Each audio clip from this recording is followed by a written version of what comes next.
Et on commence d'abord avec le sénateur du jour. Bonjour Pierre Ouzoulias. Bonjour Monsieur Poussard. Très heureux de vous avoir sur notre plateau ce matin. Alors je vais commencer par une petite carte d'identité pour que les téléspectateurs vous connaissent mieux.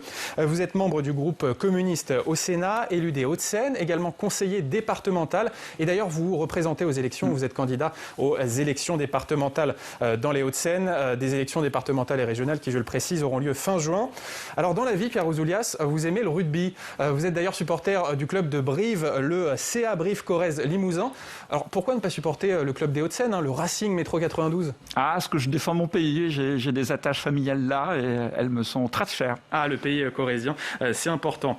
Alors votre métier dans la vie fait rêver beaucoup d'enfants. Vous êtes chercheur en archéologie au CNRS et d'ailleurs vous intéressez beaucoup aux questions d'enseignement supérieur, aux étudiants, et au Sénat, vous présidez la mission d'information sur la précarité étudiante. On va en parler, c'est un sujet très préoccupant.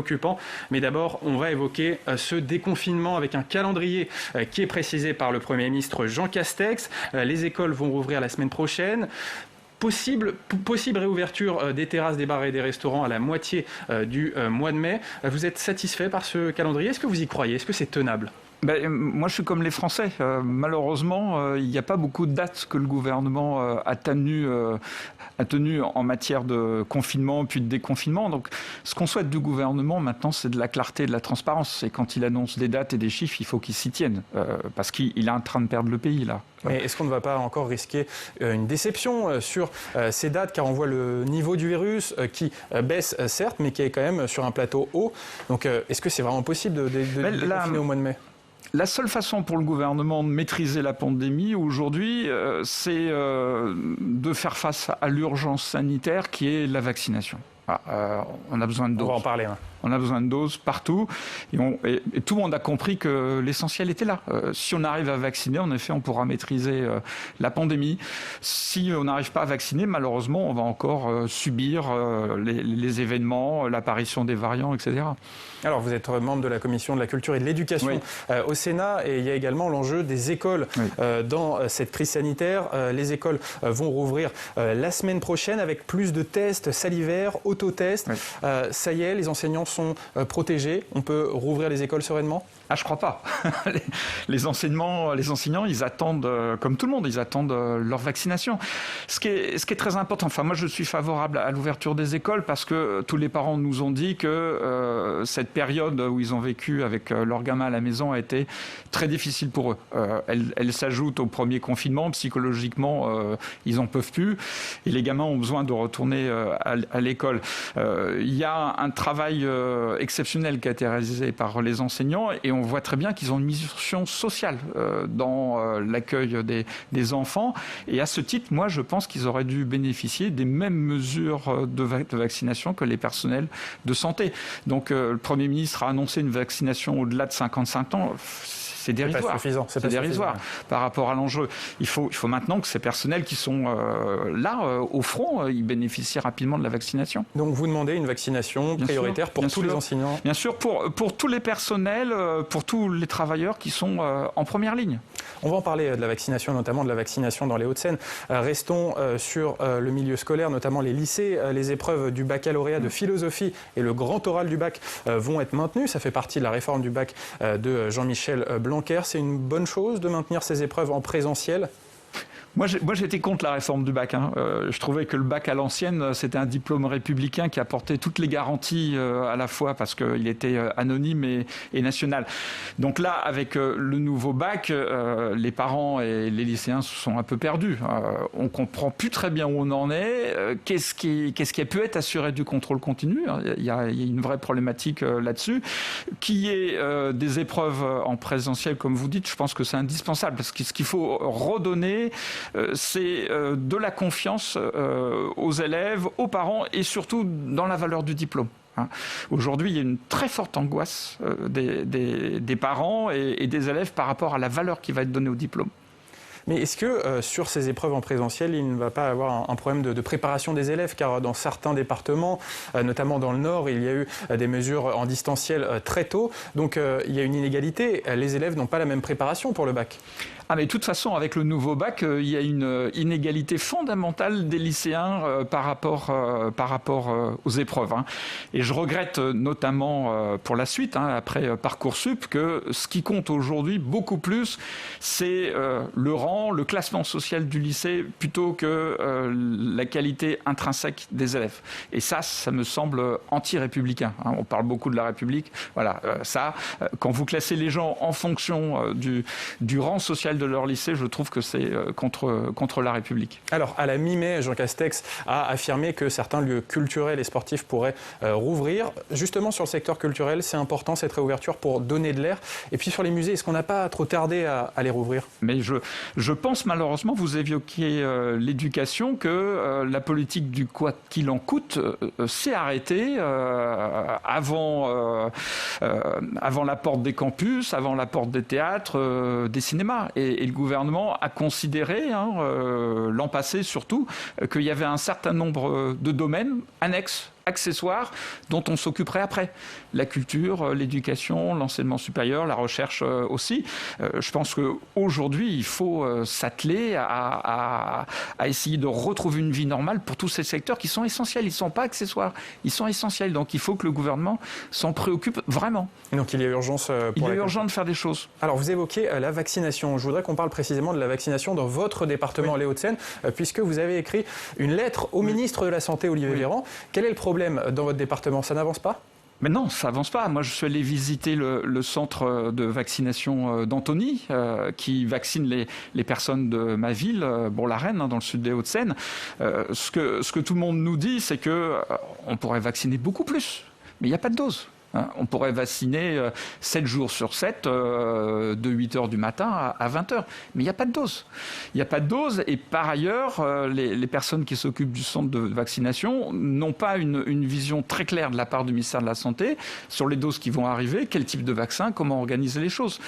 Là, il y a un vrai problème. Et ce que demandent tous les élus, c'est de la transparence. Or, aujourd'hui, le ministère de la Santé ne veut pas donner les chiffres des vaccinés ville par ville dans les Hauts-de-Seine, mais je pense que c'est partout en France. Ces chiffres, ils sont disponibles, puisque quand vous faites vacciner, vous donnez votre numéro de sécurité sociale, et à partir de ça, on pourrait savoir combien de personnes ont été vaccinées ville par ville. Le gouvernement le refuse, et je lui demande pourquoi, qu'est-ce que vous avez à cacher ? Et vous avez répondu ? Non, il ne me répondra pas, parce que le gouvernement ne nous répond plus sur les questions écrites des parlementaires. Mais c'est indispensable, parce qu'il faut redonner de la confiance. Et la façon de redonner de la confiance, c'est assurer une transparence de la vaccination. Aujourd'hui, c'est opaque.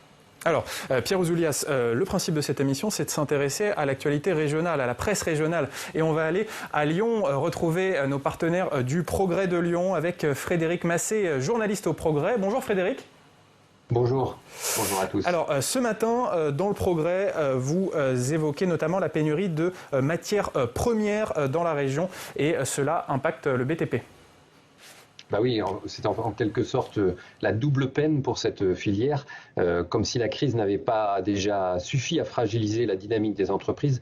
C'est désormais le choc des matériaux qui vient frapper l'économie et c'est particulièrement flagrant dans le secteur du bâtiment. Quelques chiffres pour illustrer cette inflation, plus 10% pour le cuivre, plus 30% pour le PVC, plus 40% pour certains produits aciers et même plus 50% sur certaines références de bois. La flambée est brutale et pourrait ne pas être à son apogée tant la production des matériaux est dépendante des États-Unis et de la Chine. En fait, le mécanisme économique est bien connu dans notre économie de marché. La production des usines des fournisseurs américains et chinois n'ont pas tourné à plein régime à cause de la crise sanitaire.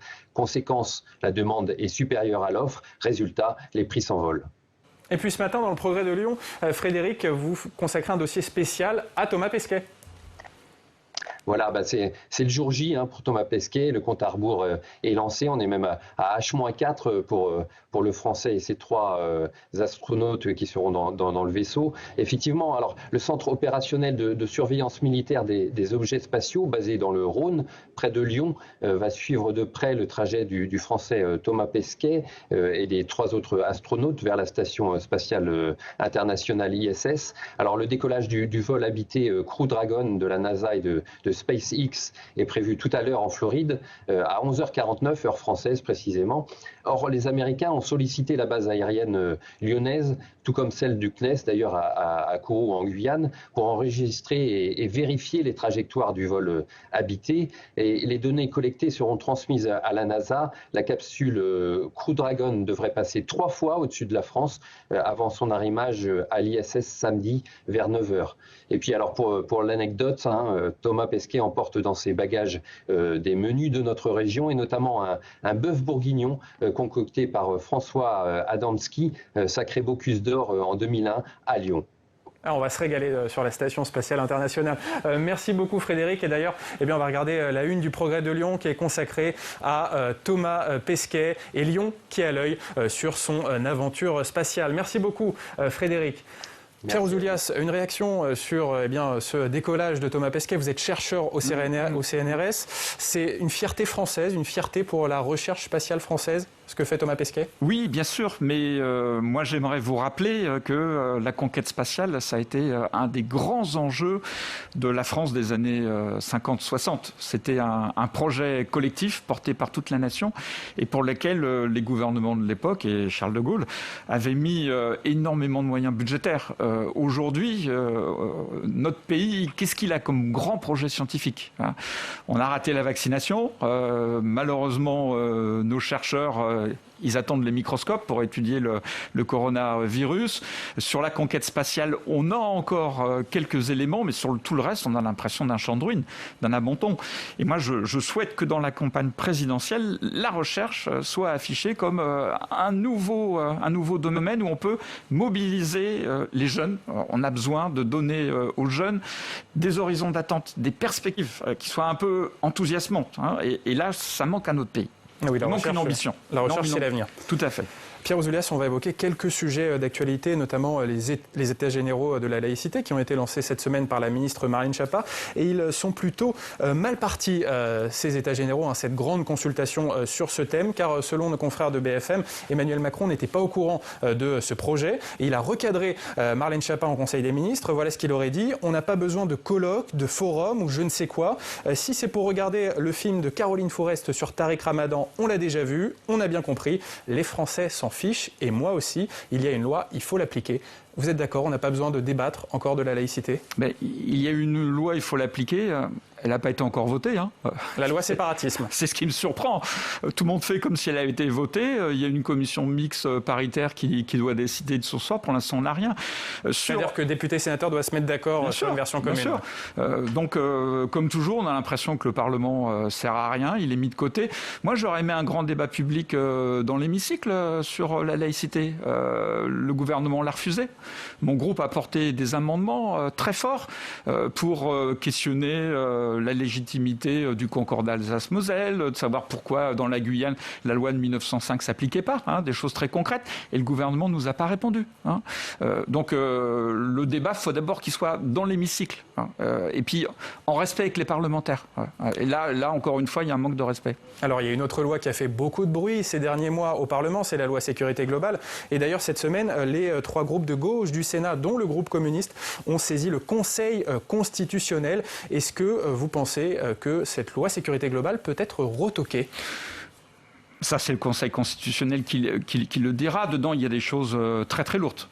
Qui touchent à ce qui est essentiel, c'est-à-dire les libertés publiques, telles qu'elles ont été mises en place par notre République. Vous voyez, moi je suis vraiment républicain là. Je défends des principes qui sont des principes anciens. C'est la base de la Troisième République.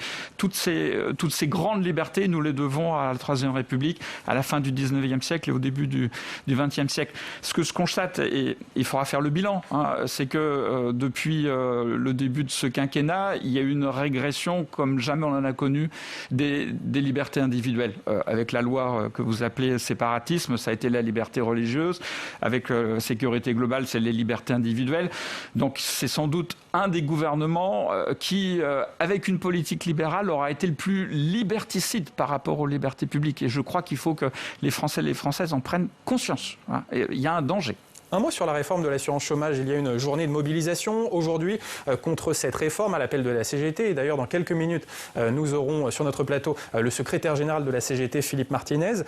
Cette réforme va être appliquée au 1er juillet. Je rappelle quelques mesures clés. Il y aura un nouveau calcul des indemnités, une dégressivité des allocations pour les hauts salaires et un bonus-malus pour lutter contre les contrats courts. Vous pensez que le gouvernement peut abandonner cette réforme ? Il faut. Je trouve ça complètement indécent, alors que la plupart de nos concitoyens ont bien compris que les aides au gouvernement aux entreprises vont s'arrêter et que derrière, il y a des plans de licenciement qui sont en préparation. Innombrables. Je trouve indécent, alors qu'ils vivent avec beaucoup d'angoisse, ce qui va leur advenir, qu'on discute maintenant de ce type de choses, alors qu'on sait que le nombre de chômeurs, de toute évidence, il va augmenter dans des proportions historiques à la fin de la crise.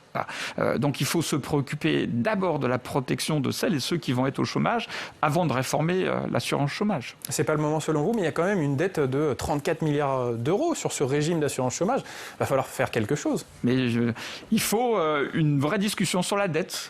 Qu'est-ce que c'est que la dette ? Moi, je vois que le nouveau président des États-Unis, Joe Biden, il utilise la dette pour construire une nouvelle politique sociale. Il faut regarder ce qui se passe outre-Atlantique, c'est intéressant. Et quand on voit ce que souhaite le président Biden, on se dit finalement qu'il est beaucoup plus à gauche que certains leaders de gauche ici en France. Alors vous parliez de la détresse des chômeurs, on va parler de la détresse des étudiants, puisque vous présidez la mission d'information du Sénat sur la précarité étudiante. On voit ça avec notre chroniqueur parlementaire Quentin Calmet.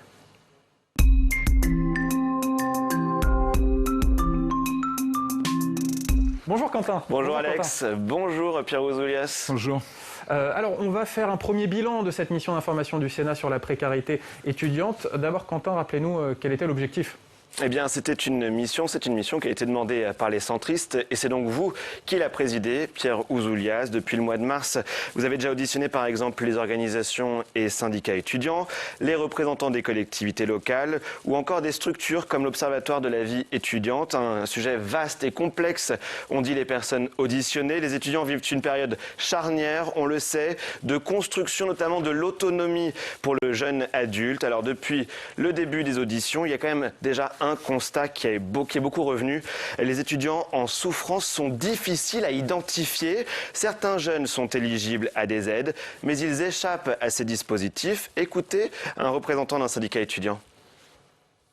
L'identification des étudiantes et des étudiants qui avaient le plus besoin d'aide, ou en tout cas besoin d'aide, s'est faite assez rapidement, comme un certain nombre de jeunes nous sollicitaient déjà à travers nos actions associatives quotidiennes, mais il est à noter que bien souvent les étudiantes et les étudiants les plus en difficulté sont également celles et ceux les plus difficiles à identifier.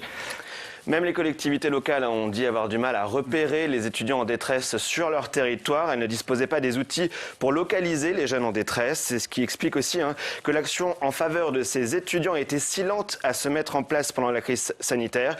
Écoutez la présidente de l'Observatoire de la vie étudiante. Elle a même dit que c'était là une piste pour la suite. C'est une piste, je pense, pour les décideurs dans un proche avenir. Ce serait vraiment de remettre à plat un système qui est largement illisible, y compris de la part des étudiants eux-mêmes qui ont droit et qui ne savent pas toujours à qui s'adresser. Et c'est encore plus vrai avec la crise, parce que là, il y a eu et c'est très bien, il y a eu des tas de mesures d'urgence dans tous les secteurs.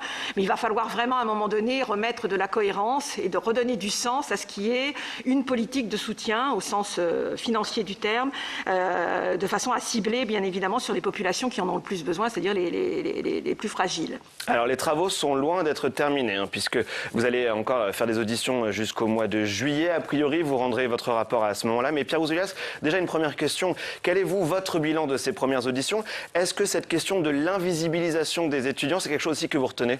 Bien sûr, c'est quelque chose de fort. Ce qu'on retient pour l'instant de cette mission, c'est qu'il y avait des problèmes structuraux très lourds très lourd avant la crise et que la crise a fait que ils sont arrivés à un niveau que vous indiquiez vraiment. Donc la crise a été le révélateur de problèmes structuraux très très lourds et auxquels il faut maintenant s'intéresser.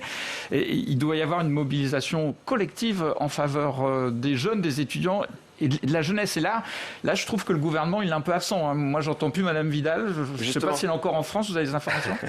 C'est la question que j'allais vous poser. Qu'est-ce que vous attendez du ministère de l'Enseignement supérieur avec ces travaux? Est-ce que vos auditions, elles permettent déjà de tirer des leçons sur ce que devrait faire tout de suite Frédérique Vidal? Mais je crois que ce qu'on peut dire, c'est que il n'y a pas de politique nationale vis-à-vis des étudiants. Il y a une politique de l'enseignement supérieur qui vise la concurrence internationale avec le fameux classement de Shanghai, où tout le monde est en concurrence avec tout le monde. Mais on s'aperçoit que depuis 20 ans, aucune politique nationale s'est vraiment intéressée à la condition des étudiants, là où ils vivent, le logement, les facultés. Le dernier grand plan, c'est Université 2000. Depuis, il n'y a pas eu une seule université construite. Même chose pour le logement. Ce qu'on nous dit est catastrophique et effrayant. Les conditions du logement, notamment en région parisienne, sont effrayantes. Donc, on est en train de sacrifier toute une tranche d'âge qui, tout doucement, va se détourner de l'enseignement supérieur, malheureusement. Et il y a des chiffres qui font froid dans le dos. La France, c'est un des rares pays où le nombre de docteurs est en baisse. Depuis 10 ans, on a de moins en moins de docteurs, de moins en moins de cerveaux. Avec qui on va pouvoir faire fonctionner nos établissements de recherche, les grandes entreprises? Il y a vraiment un problème. Et vous savez qu'ici, au Sénat, moi, je m'étais opposé très fortement à la loi de programmation de la recherche, parce qu'à peine votée, et on voit qu'elle est complètement dépassée. Il n'y a pas eu de moyens supplémentaires pour l'enseignement supérieur et la recherche. C'est dramatique. On envoie un message à la jeunesse qui est dramatique. Sur la précarité étudiante, quelle serait la solution? Est-ce qu'il faut un revenu de base pour chaque étudiant? Mais je pense que déjà, si on pouvait assurer des conditions de vie normales aux étudiants par le biais du logement, par le biais des bourses, ça serait très bien. Et puis, il y a des situations qui sont inacceptables. Je pense à la situation des internes en médecine.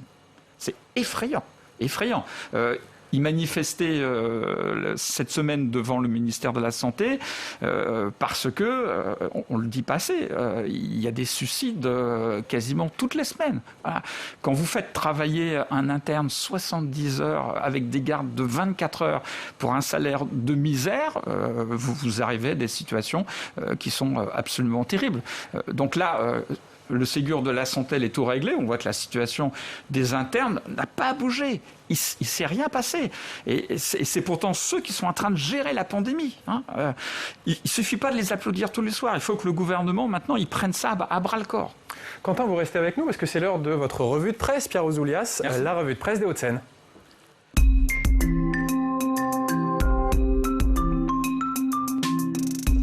Et on le savait, les Hauts-de-Seine sont un des départements les plus riches de France.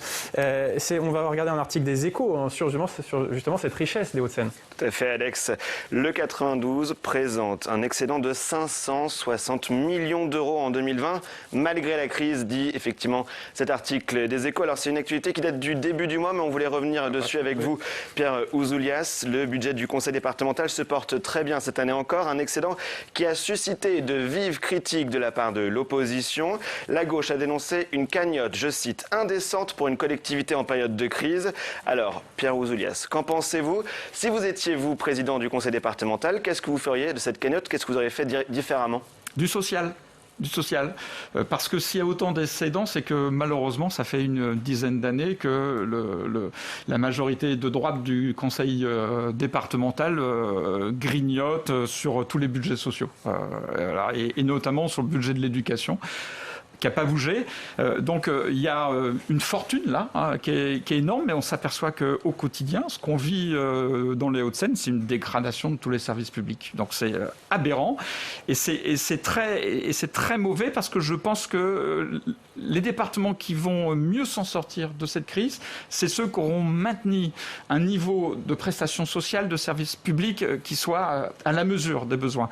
Le département des Hauts-de-Seine va être en difficulté, et c'est tout le paradoxe. Il a beaucoup d'argent, mais il va être en difficulté en sortie de crise. D'autant plus que les communes, parallèlement, connaissent une baisse de leur dotation versée par l'État. Exactement, c'est tout le paradoxe de cette situation. On connaît en fait ces baisses depuis 2014, on en parle régulièrement, notamment sur l'antenne de Public Sénat. Elles touchent en particulier les communes riches du département. Par exemple, Boulogne-Billancourt touchera 1 million d'euros de moins qu'en 2020. C'est la plus forte baisse enregistrée dans le département, mais cette situation, elle concerne 27 communes des Hauts-de-Seine. Cet article nous raconte la difficulté des élus pour boucler leur